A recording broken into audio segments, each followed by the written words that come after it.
If you see one in the sky, if you see one manifest before your very eyes, if you see a strange creature lurking outside, then tell it on accounts of the paranormal. Hear it on accounts of the paranormal.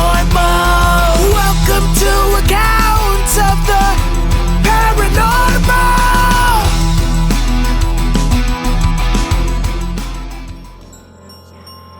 Welcome to the show. Independent micro TV movie network owner and producer Tony Allen is here to discuss the history and motivation behind his network and his latest project, Haunted, where he and two other rookie ghost hunters search for proof of the afterlife.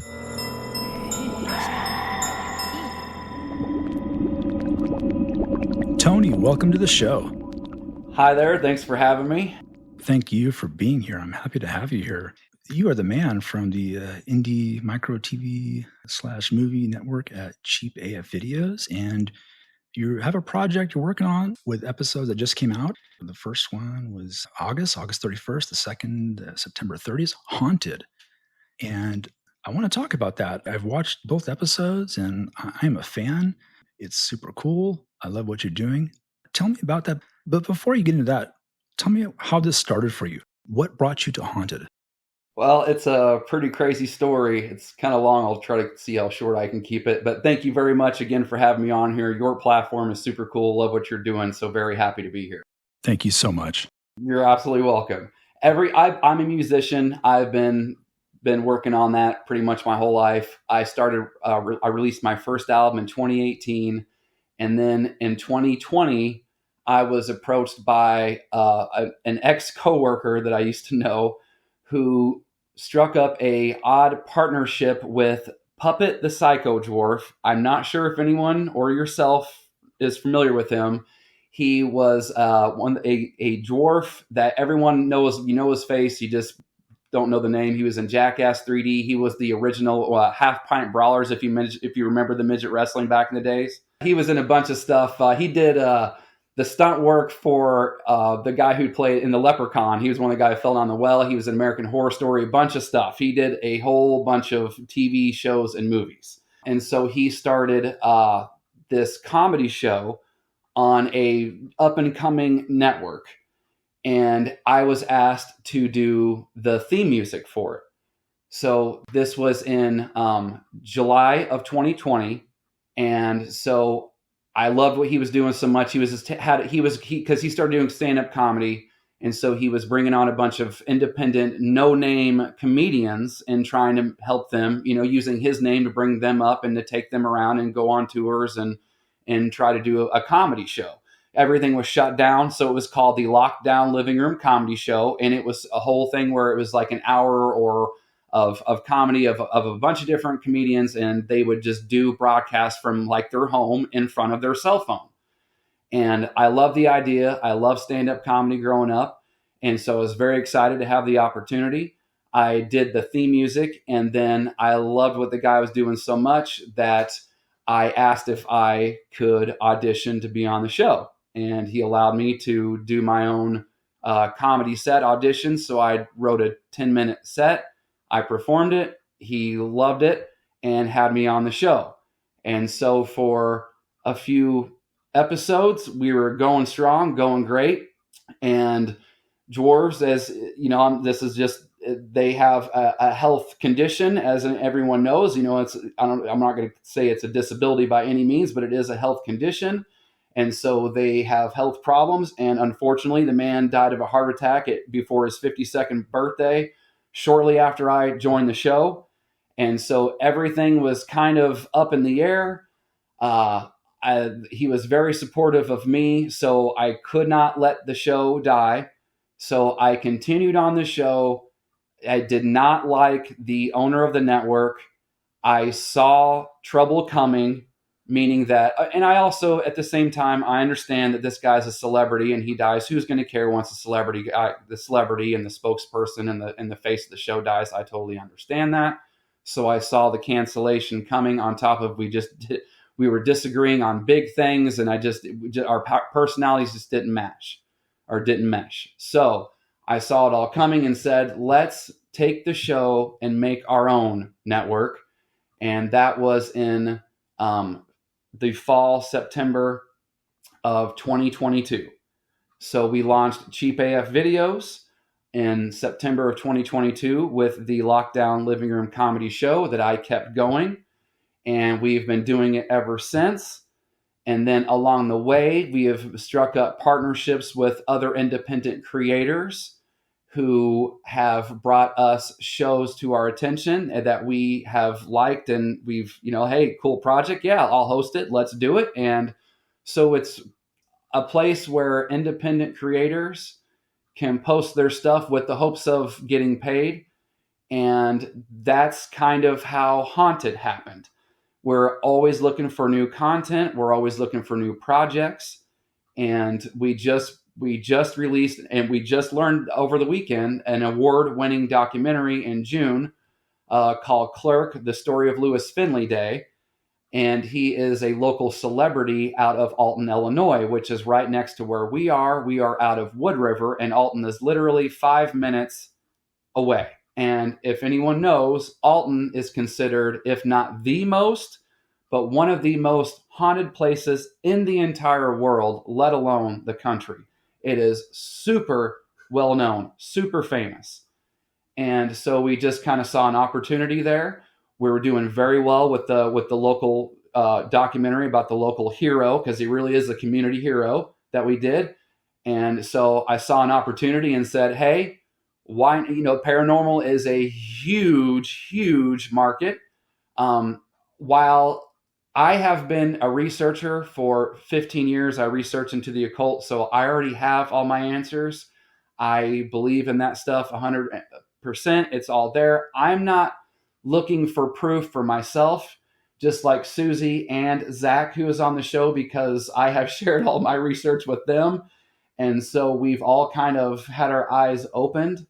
And so we're not really looking for ourselves, but we're looking for in case anyone is interested. And we just figure, what could it hurt to at least explore the opportunity, because we really are in one of the biggest paranormal hotspots that there could be. And that's how Haunted that's how it was born. You mentioned your history or your previous work with the comedy show, and then you did stand-up. And it's funny you mentioned that, because I think in one of our, I don't know if it was an email or a text, how I mentioned I appreciated your sense of humor. So now it totally makes sense that that's something you had done previously. I really appreciate that. What have you guys experienced personally yourself? Have you had any kind of paranormal experiences in the past that kind of helped drive you towards your research? Absolutely. Well, my research came from whenever I started. It wasn't because of this. It was because of the direction I saw the world heading in. And so I created a YouTube channel and have been basically documenting. This is not a religious thing in any way, shape, or form. It's just I am documenting the end times. That's how I feel.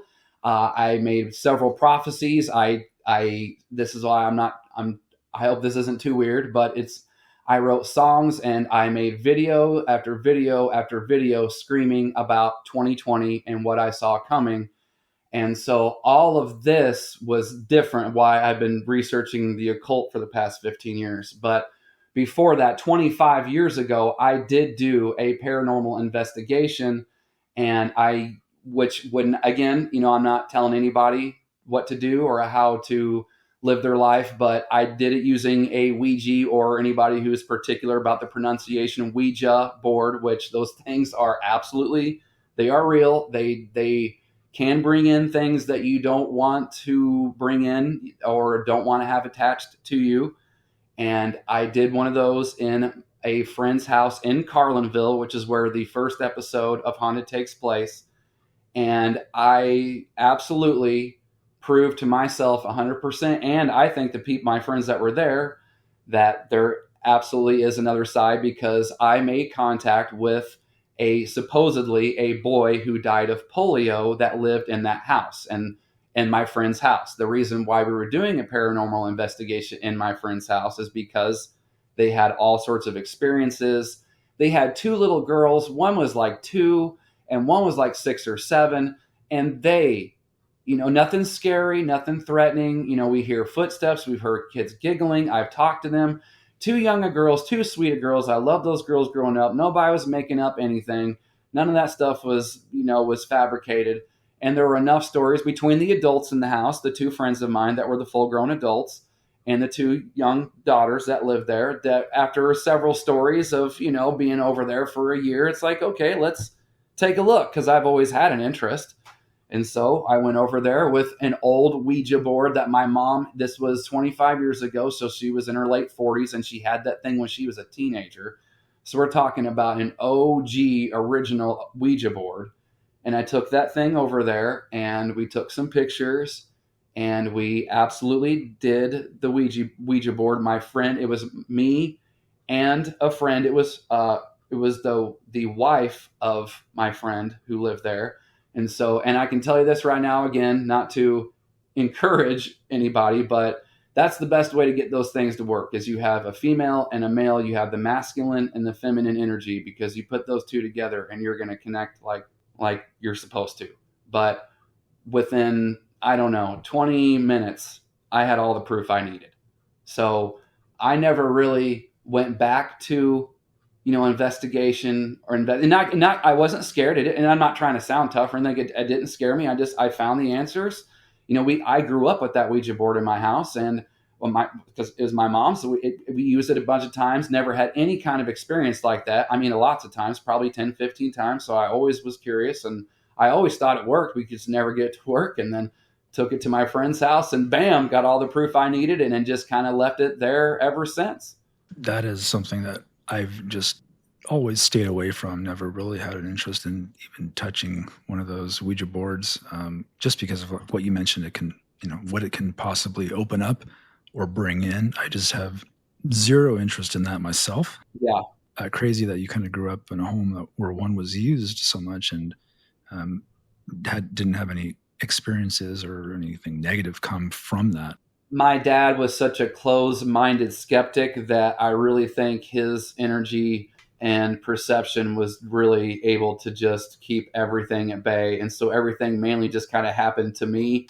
And so, he could explain everything away. He even went on one of the haunted Alton tours and wasn't moved by anything, wasn't even, even remotely open-minded. Everything had an explanation, all of that stuff. So I don't know if that had anything to do with it, but I think so. And here's the thing, we have found out in doing this paranormal show and kind of looking into Ed and Lorraine Warren, that was one of the first things that they did seem to want to ask to anybody who came to them looking for assistance, that they asked, have you guys been messing with a Ouija board in your house? And so there's something to it. They wouldn't be asking that question right out the gates, or at least early on, from what I understand, if there wasn't anything to it. And what do you say to the skeptics who claim that those Ouija boards aren't real and it's all in your mind? And, I've actually seen where they do some test groups with people who are using it, and then it works. And then they do another test group, people, they blindfold them, and then the little planchette is just all over the place. And they're like, oh, see, that's, like we said, this is fake. It doesn't work. What do you say to that? That the spiritual world will show itself when it wants to. So if you are really interested, that's the thing, is that there are people like my dad, right? Completely closed-minded. But the thing is their mind is made up. So you could have had a spiritual entity show itself in front of him to where everybody saw it, and he's still going to say no. It's just the way that they're closed off, and the spiritual world will show itself when it wants to. And to who it wants to, as Susie just said. And so if you want to know the truth, if you really are 100% interested and you want to know if there's another side, you just keep asking, you keep looking, you keep searching, and it will be shown to you. My dad never cared. He already had his mind made up before any kind of anything was shown in front of him. So that's my response to that. Well, if your dad was responsible for keeping things away or keeping things out, I'm going to look at that as a good thing. No argument here. Absolutely. The thing is just, it's just that it's a dark, there wasn't enough light there, I don't think, to really attract much to us other than, I mean, it was, I don't know, that's a really tough situation to really kind of analyze and get into. But yeah, I mean, hey, I also know just in my searchings and research that me and anyone around me is definitely very highly protected by the other side as well. And I know all this stuff sounds wacky to anybody who doesn't believe these things, but yeah, so I really think too that with a closed off heart, that also keeps a lot of things away, because if you've got this overbearing, there's nothing there, force, I think it can also have, like you said, it could have a beneficial effect. Sure, 100%. And you had mentioned Susie. She's there. Just for anyone listening, that is Mr. Tony's wife. That's Susie. She's Correct. Also on the show Haunted with Tony, so she's there alongside him today. And speaking of Haunted, let's talk about your first couple episodes that have come out. If you don't mind, just kind of go over the first episode, where you guys went, what you were looking for, and then into episode 2. Honestly, Carlinville, the first episode was almost, I don't want to say a mistake, but it wasn't meant to really be, because, as I said, we saw Alton as the big opportunity, and we tried some spots and we weren't able to really make it work. One of them in particular is known as the Mineral Springs Hotel. It's a very paranormal hotspot, but it was recently, within like the last couple of years, came under new management. And so the overnight paranormal investigations were no longer allowed. There's another one that we tried, the McPike Mansion, which is very super huge, popular, very well known. They've even Ghost Adventures or Ghost Hunters, one of those cable paranormal shows, even went out there. We tried to do that, and we still will probably try that, but we weren't able to get that lined up like we wanted to. So some of our prime spots kind of fell through. And then I guess it was probably my mom that just kind of brought it up, and that's how the Carlinville stuff came up, because I found out later. See, I grew up in Carlinville. 22 years of my life were spent there. And because this paranormal stuff, as I said, is a huge market, there's a huge interest for it. Whenever we started talking about doing the show, a lot of our friends and family started getting involved and talking about things, and all stuff kind of came out.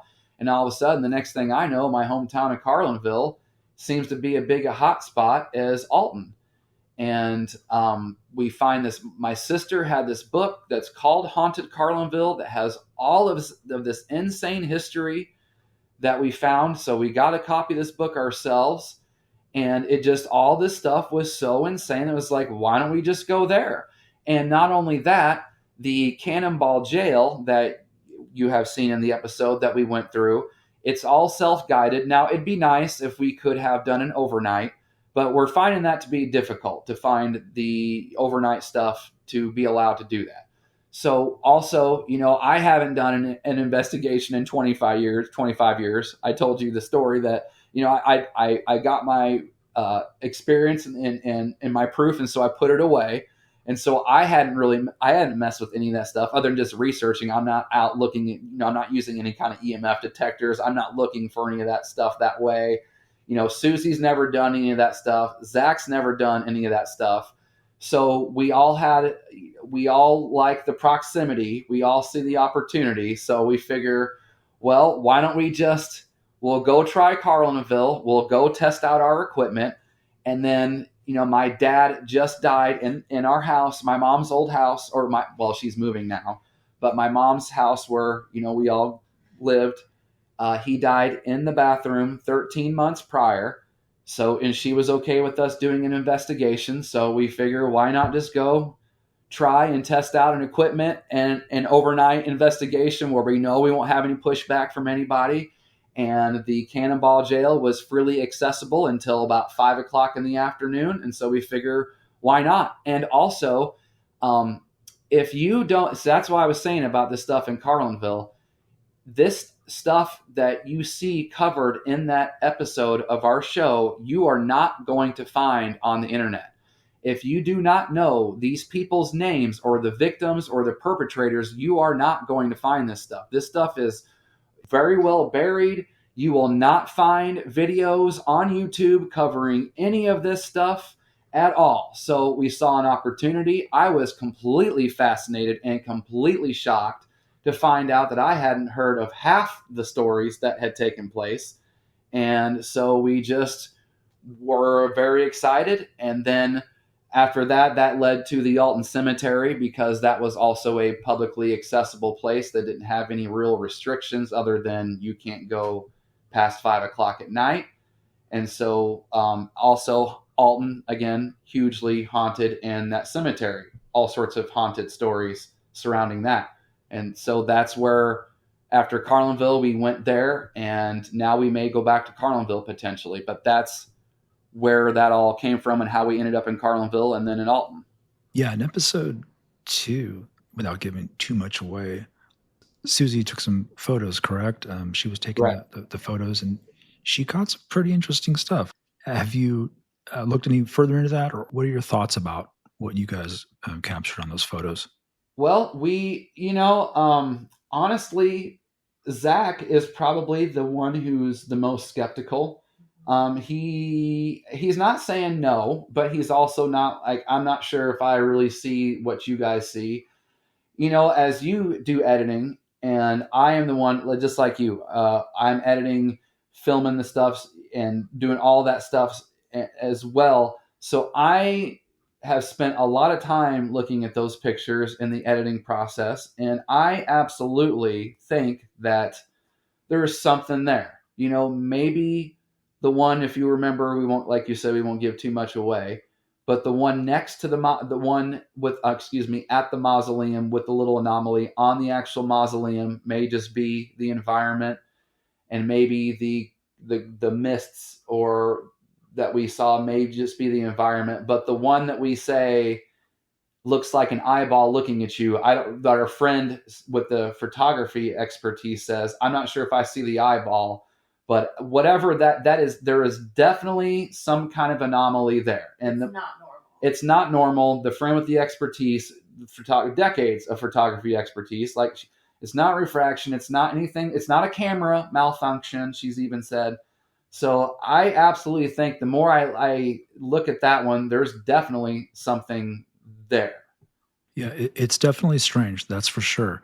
Were there multiple photos taken at that same moment, where you have, like, say, maybe 4 or 5 photos in the same object, and then there's nothing, and then the one photo that does have that captured?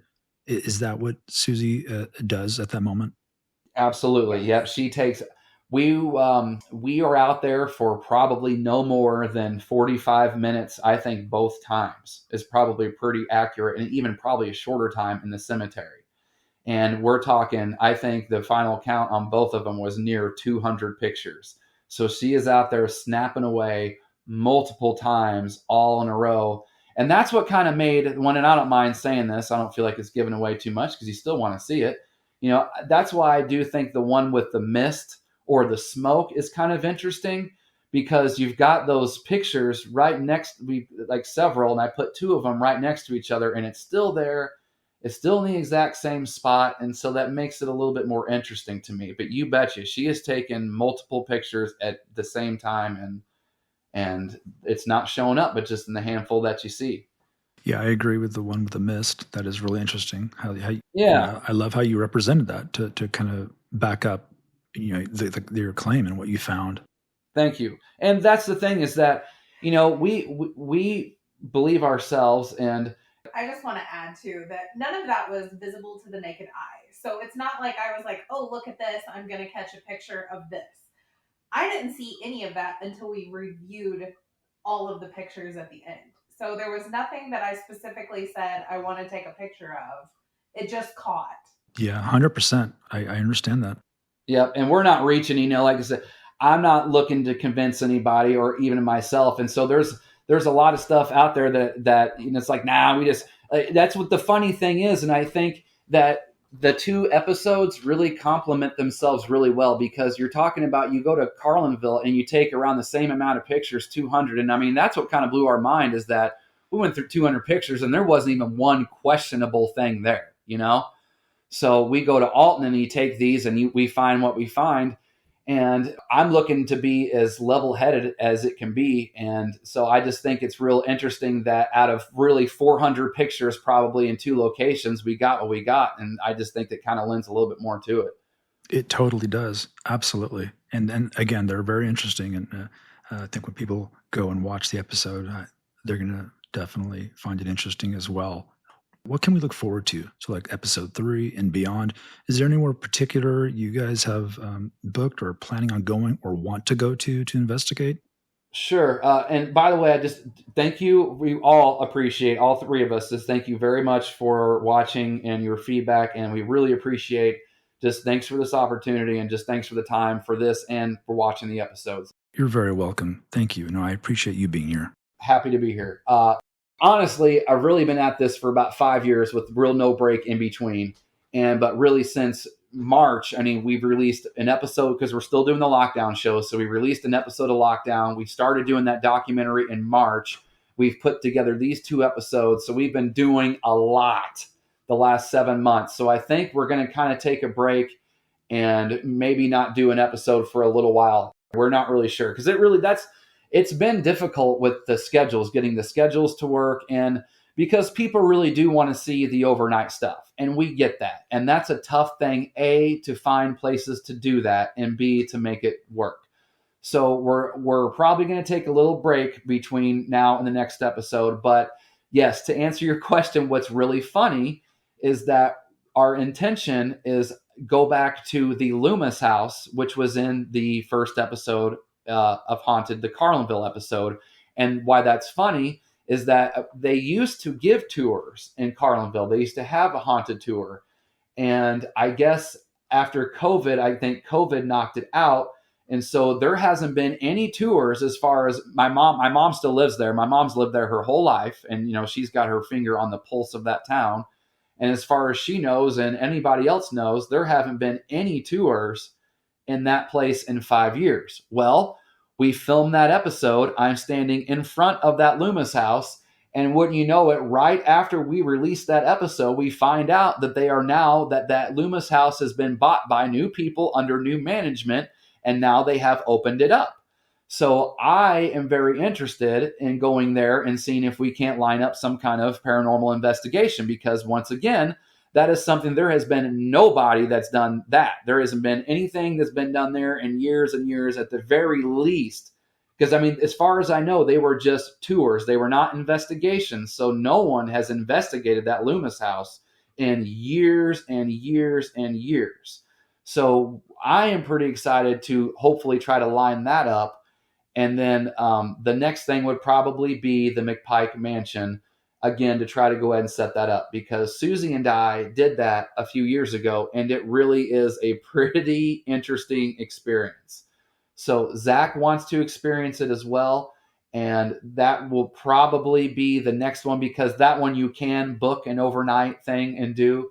So there's that as well. And we also have a friend who has, they claim, a haunted house in Springfield, Illinois. So we may get to that one. So to answer your question would be the Loomis house in Carlinville, which hasn't been done in years, the McPike Mansion in Alton, which is a very hot spot and popular, a paranormal hot spot, and then a personal residence in Springfield, Illinois. That is so cool. You talking about doing overnight investigations, and I get all excited. I wish I lived closer to Illinois so I could kind of go and carry your bags for you or something, just to be a part of that. That would be so cool.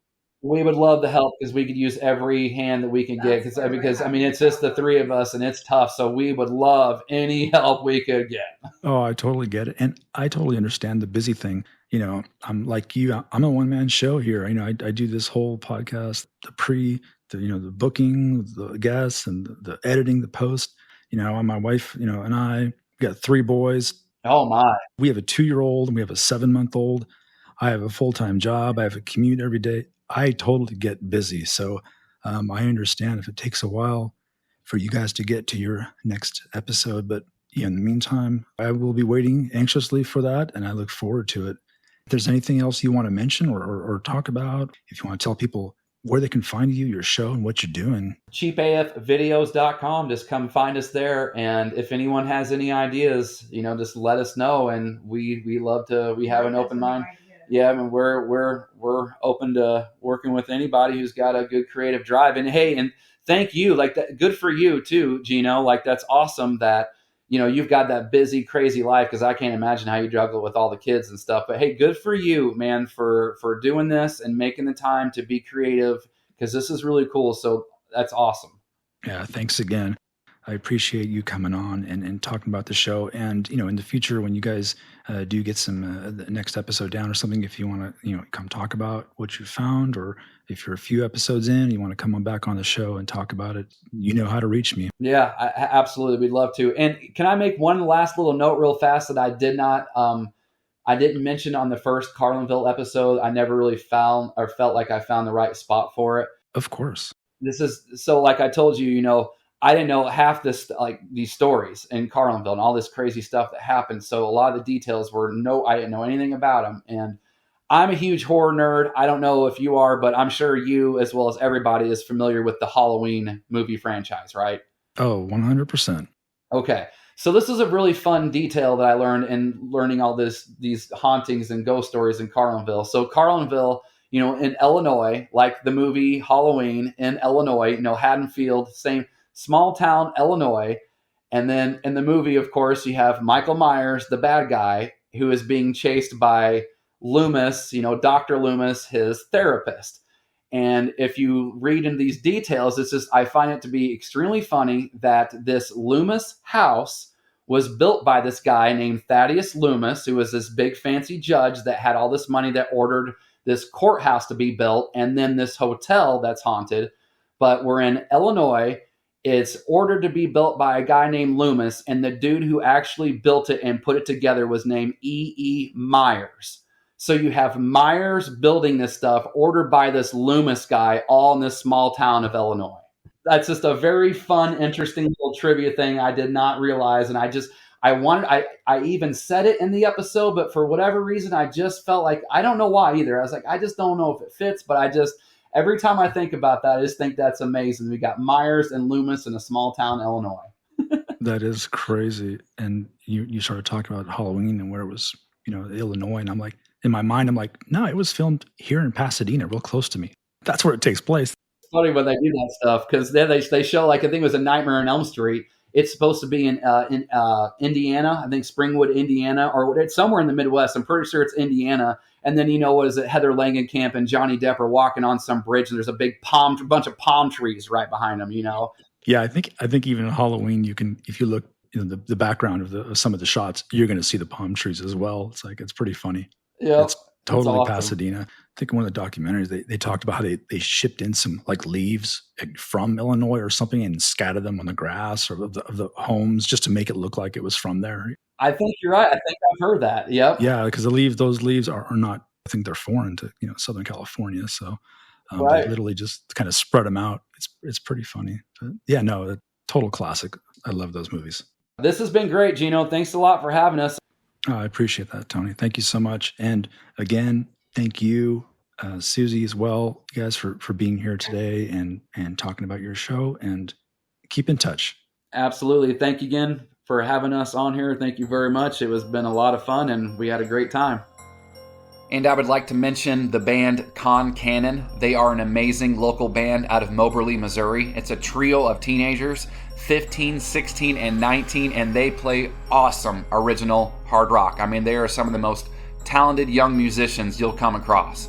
They even just played the legendary Whiskey A Go-Go venue out in Los Angeles, and if no one's familiar with that venue that listens here, that is a venue that anyone from Jimi Hendrix to Soundgarden has played, and I hear that Con Cannon absolutely crushed it. So I'm a big fan of their music, been listening for a while.